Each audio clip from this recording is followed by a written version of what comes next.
Thank you for this very pleasant and kind welcome. I don't know how I'm going to do, because I also have to handle with the microphone.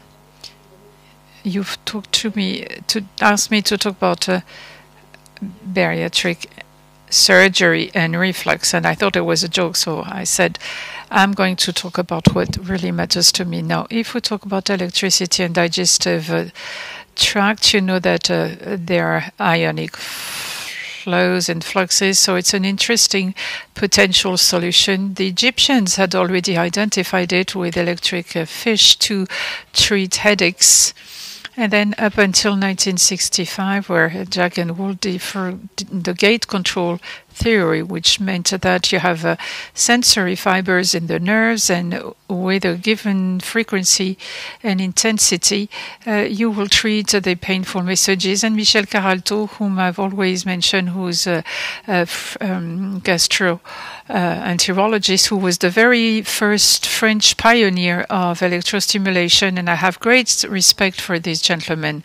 It's no surprise that we talk about it, about that. Vincent said, I'm going to bring people from Marseille because of their exotic nature, but we have more than 9,000 papers on PubMed on gastrointestinal electrical stimulation for all the stages, with quite interesting evidence levels.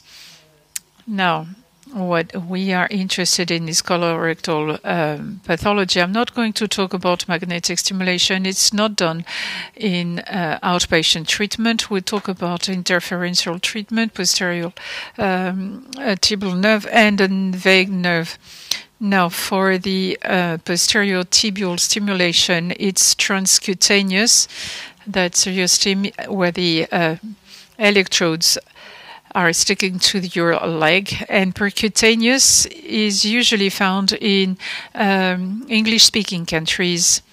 And quite often the papers will mention one or the other technique with similar results, and the best known one is the one we're going to talk about today, is fecal incontinence. Now, why would this technique work when you stimulate the vestibular nerve, where the patient looks at you a bit thinking that the physician is just mad? We are involving the afferences with the somatovisceral reflexes, which were developed in Asia with acupuncture. For instance, we stimulate the sacrum nerve roots and the sympathetic nerve. And what was observed on animal models is that by stimulating the peripheral nerve, we would reduce the motor activity in the bowel and enhance the activity, improving incontinence. This is a technique which is not so widespread. I don't understand why. There have been many, many papers. Michel Caralto in France, there was the first one in Egypt. There are a few negative results, but not that many. So it's a well-controlled and well-accepted technique by patients. Meta-analysis will mainly be positives in their conclusions. There is a low level of evidence, but it's very difficult to know what is the level of evidence in RCTs. Now, of course, there are some difficulties because the endpoints may be different when you talk about functional pathology. Even for fecal incontinence, the emotional condition of the patient is also to be considered, and the way we suggest treatment is slightly different. And what is important is that this technique does improve the emergency. Now, RCTs, 5, although Anne-Marie Leroy, the French one, and then a few others made abroad. Now, they're negative for the main endpoint. That is what we learn when you're a young beginner. But there are secondary objectives. And when you read those, you see that the endpoint was the number of feces, which did not go down, but when you ask patient, would you have 3 emergency cells or 5 non-emergency ones? They want for no urgent ones. So the main endpoint shows that regarding the self-assessment is not that clear, but all in all, the meta-analysis will conclude that it is positive, even though the level of evidence as understood by international consensus is not reached. And then we have this very small cohort of patients. When I did work with François Mion, we suggested this technique with people who had incontinence and fistulas and for whom there was no solution. There was also an improvement because it does act on the transit, and they said the quality of feces was good with. It's a small test, of course, but it was quite an important message, I think. And there are some studies underway also on constipation, far less literature than for fecal incontinence. This technique can also be applied to children. Not everybody uses the same way. It can be unilateral, bilateral, once or twice a day. Urologists would use it twice a day. But in the papers we've read is that the time spent in the lavatories is shorter, the consumption of laxatives, the pain, and the number of feces. There are also papers on LARS, which is low anterior resection syndrome. I'm very pleased to mention that there are randomized studies, meta-analysis, with very positive results on fecal incontinence, and I think that it has to be considered as a simple technique to be implemented with patients, or for those patients who've had heavy surgery. It's interesting to know that it does exist. There are also papers on anal fissures, so that's where we might say something. That's why it might be more interesting than reflux. There was one RCT with a tibial stimulation versus local nitrated derivatives and TENS versus SLI. And there was recently a literature review with an improvement, showing an improvement for the anal fissures because patients are less in pain, because there is an anti-inflammatory effect. We don't know, but it would be interesting also to suggest this treatment. In practice, in France, TENS is the system we use for this Urostim 2. Simple to use. You can do it at home, 20 minutes a day. In young patients who cannot go to the physiotherapist or young mothers, etc., it can be interesting. 20 minutes a day for at least 3 months. Sometimes it's if beneficial before, but we prescribe 6 months. The costs are covered by the French health system. No side effects. The main indications are fecal urgencies, and it's also when you have a urinary activity, and it can also be interesting when you have some patients who have inflammatory bowel disease or constipation. For the two other techniques, it's faster. So the interferential current is for constipation. This is the device we're using. It's not the same at all.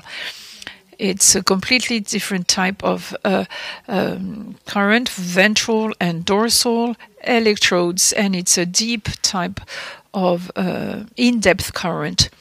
Neurostimulation can be used for constipation, but it's not the same technique at all, and this is used by one of our colleagues in Toulouse, and I will tell you one later on who that person is.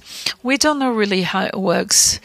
Published papers and authors who've studied it say it can act on the nerves, on the motricity. We don't really know. It had been developed in children in order to avoid medical treatment. It's also used at home 1 hour per day for 8 weeks. At 4 weeks, it doesn't show any benefit. It's not covered by the healthcare systems in France, but you have to rent the device for 30 euros per month approximately. It was developed by a team of pediatricians in Australia with a few pilot studies and an RCT in children with an improvement in the transit times and feces. The French studies, Keralto, once again, is behind all this and had shown in his cohort that there was an improvement. So we've done this study, but it was during the COVID pandemic, so it was a bit complicated with 185 patients. For the endpoint, we were not right with the self-criticism. The number of feces is not a concern for a patient. They don't want to suffer. They don't want to have any pain, and they're always concerned by their bowel transit. But as you can read, the reviewer said you have 70% of placebo effect, and that's true. There is another American study which will soon be published, which comes to the same conclusion. When you're nice to the patient, they're doing much better. Maybe it's because of their recruitment in this study. I don't know. The significant difference was the quality of life and symptoms and pain. People say that they're far more comfortable. So, but it was not a revolution either. But it still is a possible tool. Stimulation of the vagal nerve, particularly when you talk about a functional patient. You have hundreds of books, and it is covered by the media as well. No, we can use Eurostim at home with the same box as for the posterior tibial stimulation. It's 30 to 60 minutes per day, but it's rather 30 minutes for 8 weeks. It's up to €120 for the electrode, depending on the suppliers.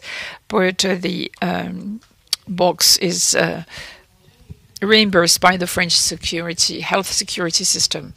A study was made in teenagers in the United States. It's a bit percutaneous.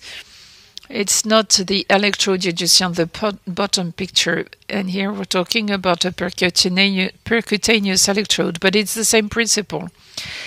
It was suggested for children with constipation with a significant improvement.